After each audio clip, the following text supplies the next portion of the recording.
This is the Personal Foul Podcast. Got a special guest coming on this week, Matt Babcock, former NBA agent and the founder of Babcock Hoops. You can follow Matt on Twitter at MattBabcock11. So, Matt, being a former NBA agent, how was that like? I mean, dealing with a lot of different NBA players. I know your family's big with the NBA, so what was that like?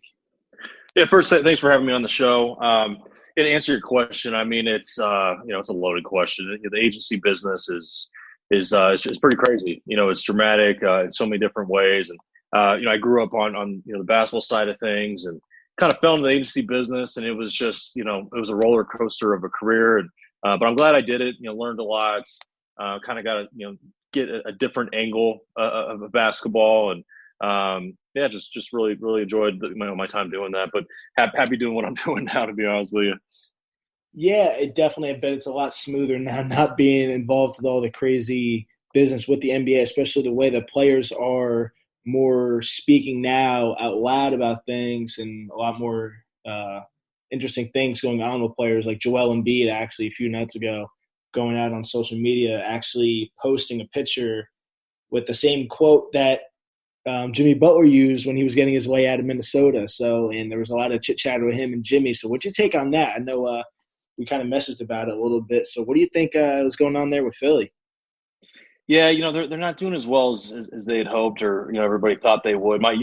Just a little background. My cousin is director of player development for the Sixers, so I'm rooting for him. But it's been a little uneasy this year, and with Joel, and Joel is a great guy, but he does like to stir the pot, and he's sort of one of those guys. Looking back at my time as an agent, he's one of those players where you just hate social media because you don't know what's coming with him, but.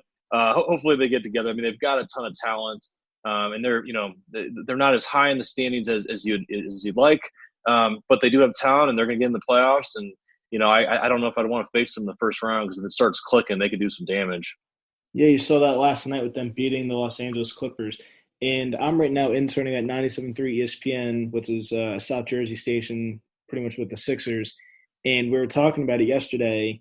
With the stuff with Joel and Ben, do you see some possible trade movement coming in the offseason? You got a talented guy like Joel with injuries. Do you see anything happening with that? I think most NBA teams always look at options. If they don't finish the year well and playoffs don't go as they hope, generally, people get antsy, whether it's owners, general managers, coaches, players, pretty much everybody. Yeah, so let's kind of see how it goes. I think it's a little too early to tell. The trade deadline just passed, so nobody's going anywhere right now, and so they got to make the most of where they're at and what they're doing, and kind of go. Everybody will kind of go back to the drawing board, after the season. Do you expect anything? Not expecting anything. After that roster was built there in Philly, bringing in a guy like Al Horford at 33 years old, coming into that young locker room with young faces like Joel and Ben leading that whole organization. Al's kind of lost right now in like a weird spot. We saw last night for the first time coming off the bench, but it seemed to work yesterday, especially with Joel getting in foul trouble early. Do you think that's a better situation with Al coming off the bench and with the struggles of Philly right now, as we touched on with them being a low seed, they still have plenty of time to climb back up there and pass Toronto for that 2 seed. But do you think this probably was on Elton Brand for building this roster, bringing in Al Horford, who really doesn't space the floor as well? When you got guys like Ben starting Joel, and then when you had Al in there, do you think that was more of a Elton Brand problem that this team's so bad right now? It's hard to point the finger at any one person. It's a lot of times I think with teams, decision-making, protocols are a little bit different than maybe, it seems in the public or to the public. I think Brett Brown was heavily involved in everything they've done. They're getting some criticism as far as like the Horford big deal. Does he fit modern day basketball where, you play him minutes with Joel? And I read a stat the other day that the numbers are really not looking good with those two guys on the floor together.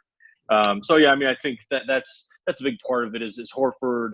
When he first came into the league, he was more of a a 4-5, and just the combination of him getting older and slowing down a bit in the game really kind of turn into more of a small ball deal, he's more of a five now, and it's hurting um, their roster flexibility. Because I mean, you pay a guy that much money, you need to make sure he's on the floor. Of course, you need to have Joel Embiid, your superstar, on the floor as well. It's just a little bit of a conflict. I don't know exactly what the answer is, but it's they got to figure something out with that combo right there. Do you think Ben has to shoot? I think Ben not shooting is also affecting that team. We're going to get into Milwaukee here in a little bit, which you have a connection with your dad. But with Ben, do you think Ben needs to shoot the ball? I know it's not a good shot. It's not something where you're going to get J.J. Redick production where you're just hitting threes all the time from Ben Simmons. But Giannis doesn't shoot the threes that well, but he still shoots them with confidence. Just so teams have to come out and defend him. Do you think Ben needs to change his game? Or do you think Ben being the guy pushing the ball up the floor is what they need? Or do you think Ben needs to shoot the ball to see this offense work out a little bit better? Well, I think it's one of these deals where, of course, you would rather a player be able to shoot the ball. But, I mean, I think Ben's effective without shooting the ball, same as Giannis, Magic Johnson before them. I mean, it's one of those things that's, are we nitpicking too much? And it's just, Ben's a good player. And it's just he's got a glaring weakness. But, I mean, I think if they're able to spread the floor for Ben and have the ball in his hands, he could be effective without being a knockdown shooter. Then we have the number one team in the East in the Milwaukee Bucks. Actually, the number one team in the NBA with the Milwaukee Bucks. I know your father, Dave, has been in that front office there for a little while, for 20 years now. So I know he was involved with taking Giannis and the development of Giannis. So what have you seen with Giannis and the growth of Giannis being the MVP he was last year? And right now, probably the same thing for this year. Yeah, my dad's been there, like you said, 23 years now, which is incredible. He was a big part of them, taking Giannis. And I actually had two clients on the Bucks Giannis's rookie year, so I was around quite a bit and got to know him a little bit. And I had worked with his agents on some deals, and it's been incredible just to kind of see his transformation, from being a young boy and into this grown man that's just taken the world by storm. And and sort of like having an inside look on how he did it is, of course he's gifted with some physical tools and coordination and some natural skill set. This guy is the ultimate worker and competitor, though, and it's really great to see it. A young guy, get all these accolades and have all this success by doing it the right way. And of course it's great to see too with my dad being a part of it as well. But they're rolling right now, and it's just it makes things a lot easier when you have the best player in the world. And I think John Horst, the general manager, has done a really great job of putting together nice compliments around him. I think Brook Lopez, oh my gosh, he has been the perfect answer at the five, a modern five that could stretch the floor and give Giannis some room to operate. And trading for Bledsoe, they've got a good thing, and hopefully they can strike while the iron's hot. And I'd love to see my dad get a ring after all these years. Oh, would love to see them in the finals. I think they had the potential to do it this year.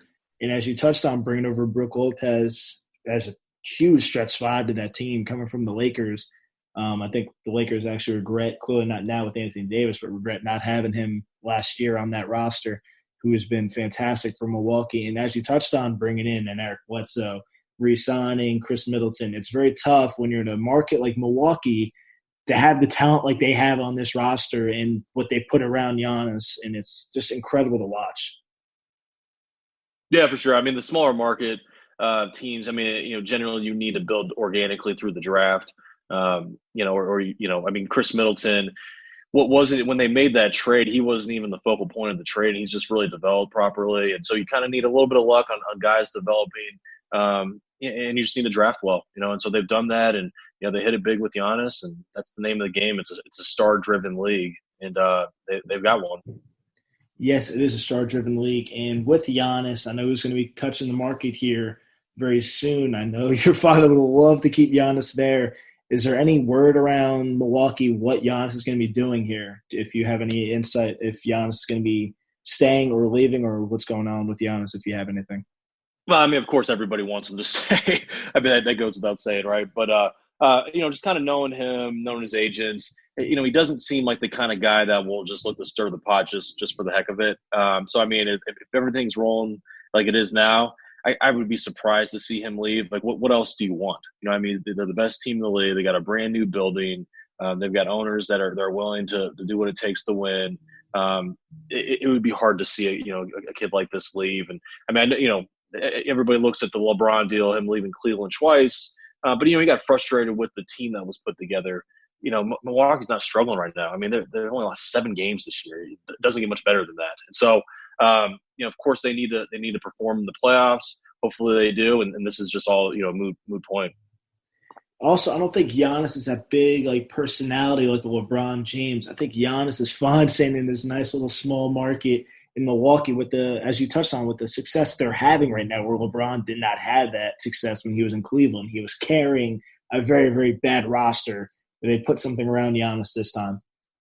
Sure. Yeah, no, I agree. So obviously, I mean, it's a little bit wishful thinking on my end with my dad being involved, but yeah, we'll see how it plays out, right?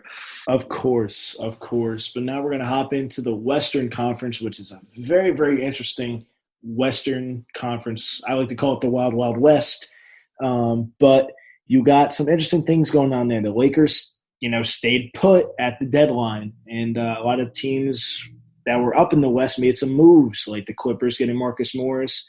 With the Lakers kind of holding out to get Darren Collison, to find out DC is probably going to stay retired. I think it just came out this week. He did tell the Clippers and Lakers he's probably going to stay retired.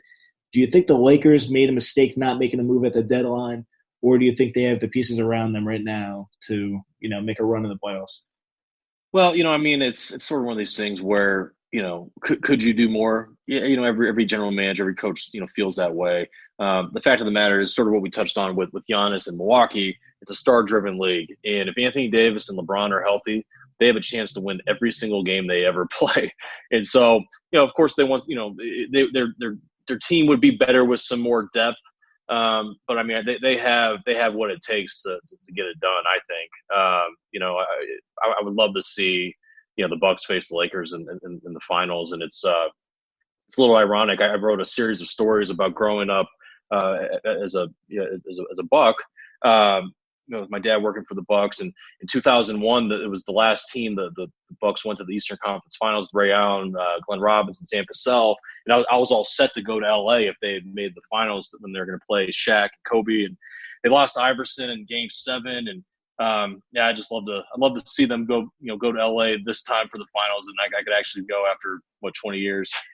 Yeah, for sure. It'd definitely be an amazing finals to see either one of those LA teams in the finals. Me being a Laker fan would love to see the Lakers, Bucks, but we'll see how that comes. But with the Lakers staying put, I know a lot of the names that were involved in deals with the Lakers were Kyle Kuzma. Do you think it's smart that the Lakers did not ship away a young guy like that, when in reality they could have shipped him away in the Anthony Davis deal and maybe kept, Lonzo Ball maybe? Do you think the Lakers were smart not trading away Kyle Kuzma for Marcus Morris, who pretty much was the name involved with the Lakers? I don't know. I'm not sure Morris is a long-term answer for them. And, with Kuzma being still on a rookie contract and being young, you don't want to just give him up quickly. So I don't know exactly the details of what their options were. But I mean, I would be slow to pull the trigger on a young guy like that. That is, even if you don't see him as the long-term answer within your roster, he is an asset, and I would pick and choose how you move him. So a very, very interesting thing going on in the West is the Houston Rockets. Russell Westbrook seems to right now be taking over that team, being the workhorse for that team, with Harden kind of taking the backseat. I won't say he's taking a backseat, but he's kind of taking that secondary role with Russ keeping the ball in his hands a lot more. And the fact that they traded Clint Capella away in a 3-team deal that ended up with Capella going to the Hawks. What do you think of the Houston small ball after they just won last night over the Celtics? They're going extreme. I mean, I think the combination of Morey with sort of like an analytical approach to building a team and playing, and then with D'Antoni, just always being sort of the pioneer for small ball. They're taking this roster to probably the most extreme any NBA team ever has. I don't know. I'm skeptical. I mean, for a number of reasons, getting into the playoffs, even in a modern day game where it is, up tempo spread type offense, it's still going to be a little bit more possession by possession. Now all of a sudden you're looking at matchups, and they're just going to be small, and it's just I question if it's going to work. And then the other part of it too is, and I said this from the get go when they made this trade with Harden and Westbrook.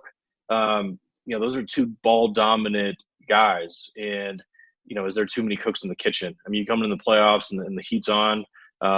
Emotions are high. I don't know. I'm skeptical of their situation, and we'll see how it goes. Yeah, it's interesting to see with the new size that they have. They might be getting desperate and kind of waiting here for the buyout market. See who touches the buyout market. I don't know because you have all the size in the West with the Lakers, three centers, Rudy Gobert, Nikola Jokic, Hassan Whiteside. If Portland makes a run, we're going to talk about Portland here in a second.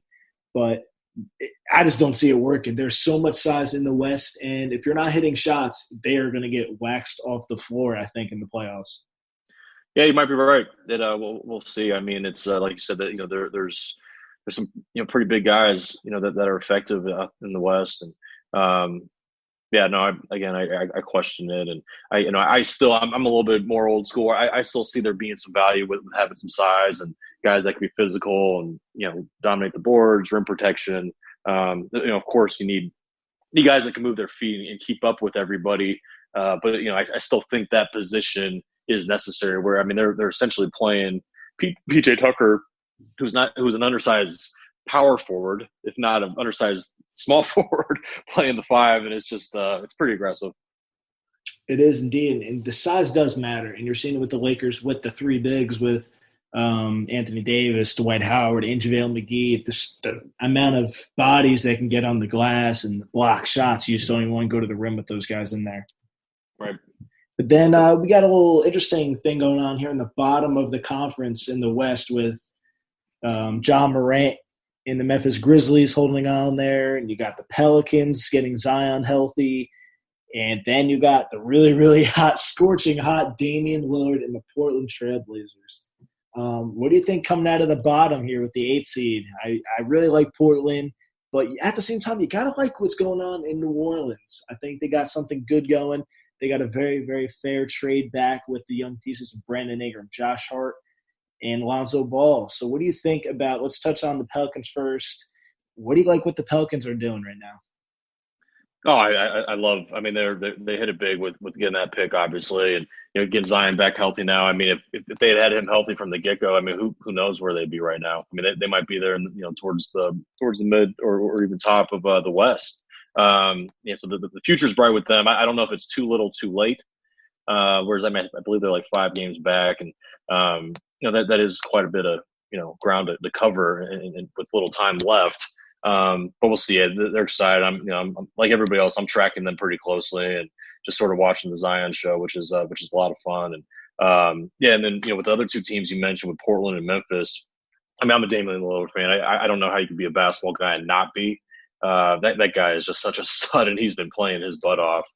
So I mean, it'd be neat to see him again in the playoffs. I mean, he seems like one of these guys that's really kind of turned into a player that really turns it on when the bright lights are on. And and then Ja Morant. I mean, he and Zion, I think, are gonna be 2 of the top stars, moving forward. And he's just such a dynamic player. He's got some spunk to him, and he's great.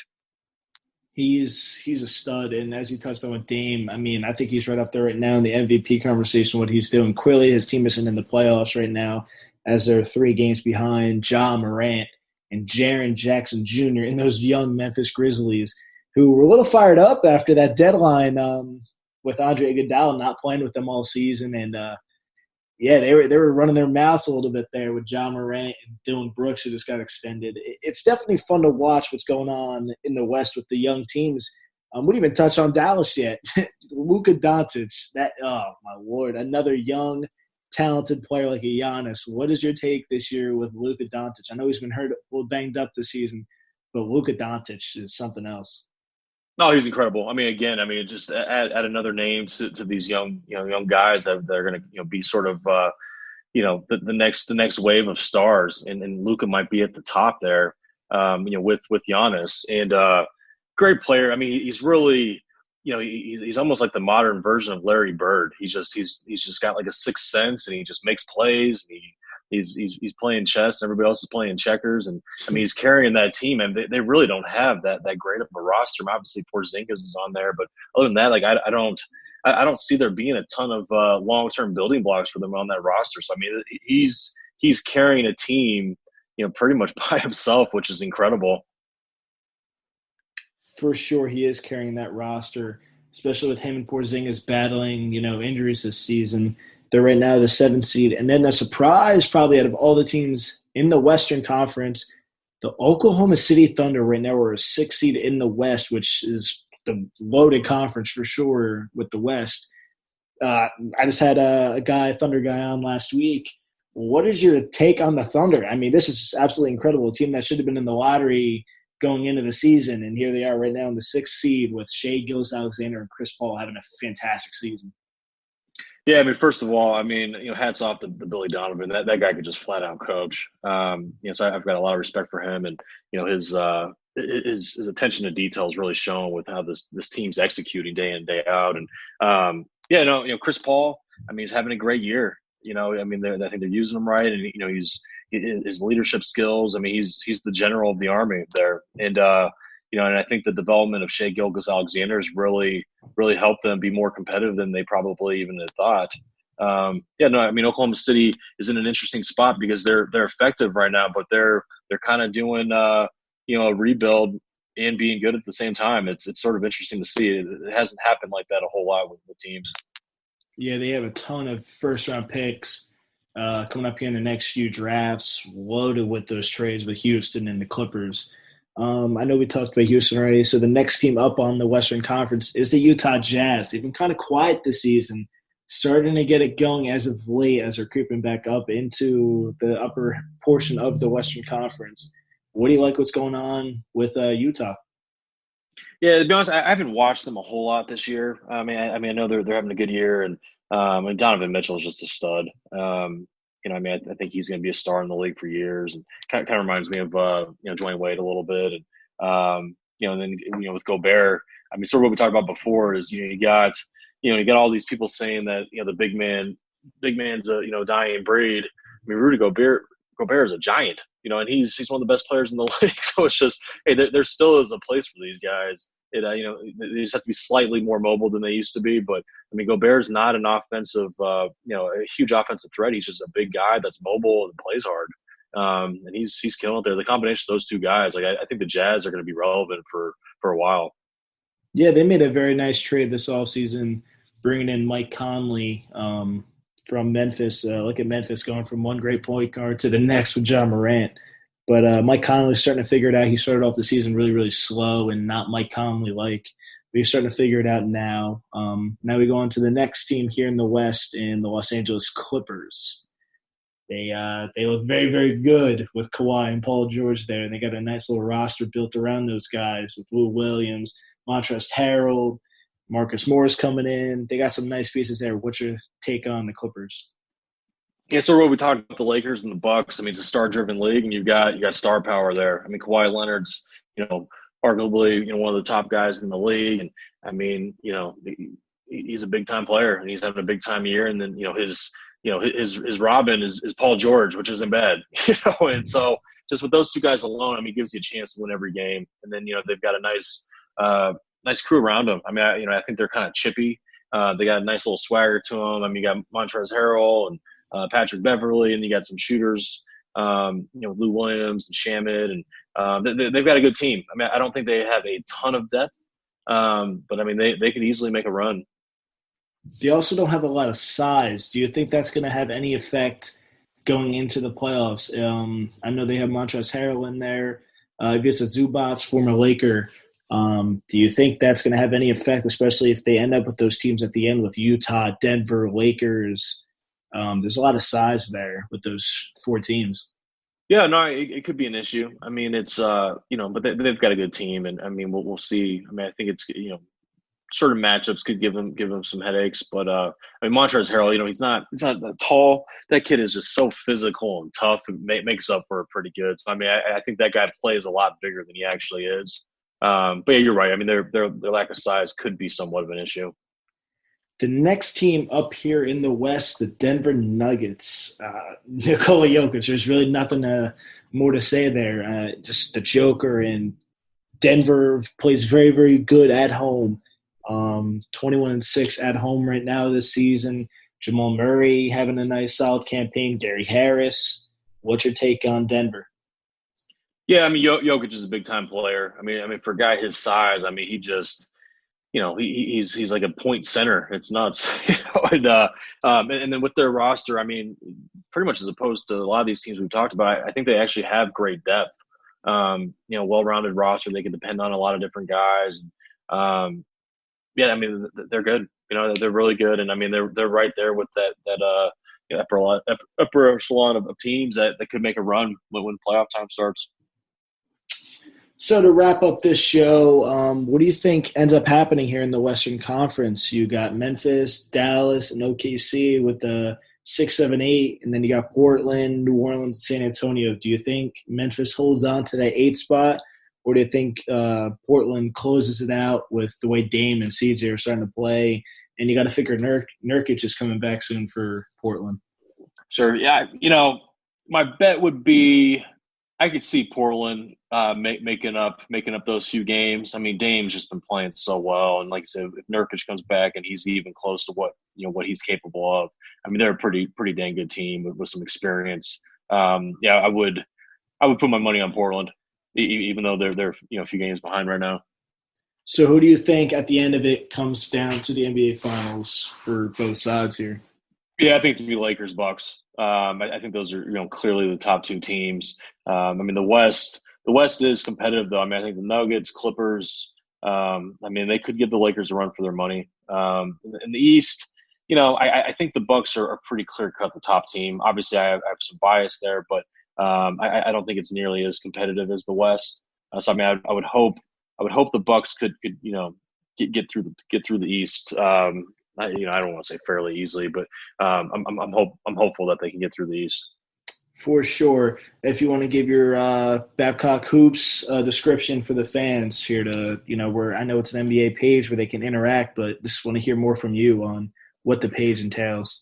Yeah, sure. So it's an NBA website with an emphasis on the NBA draft. So we put together a staff of all a lot of former NBA scouts and basketball veterans, and we scout college prospects, international prospects. We write about it. We have a mock draft. Then we also have different articles, just sort of sharing some experiences and some knowledge of all of our back from our backgrounds. And then also provide some analysis just on the NBA. So I mean, it's sort of like a catch-all, behind the scenes, sort of insider type website.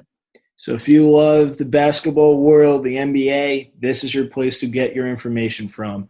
But definitely want to thank you for coming on, Matt. It was a blast, and I'm glad I got your insight here with the basketball world.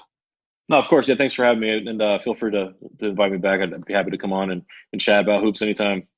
For sure. So you can follow Matt on Twitter at Matt Babcock 11 on Twitter. I'll post that with the podcast when I post it out there. But again, thank you very much, and good luck to your family with what's going on here in the playoffs. No, thanks. I appreciate it.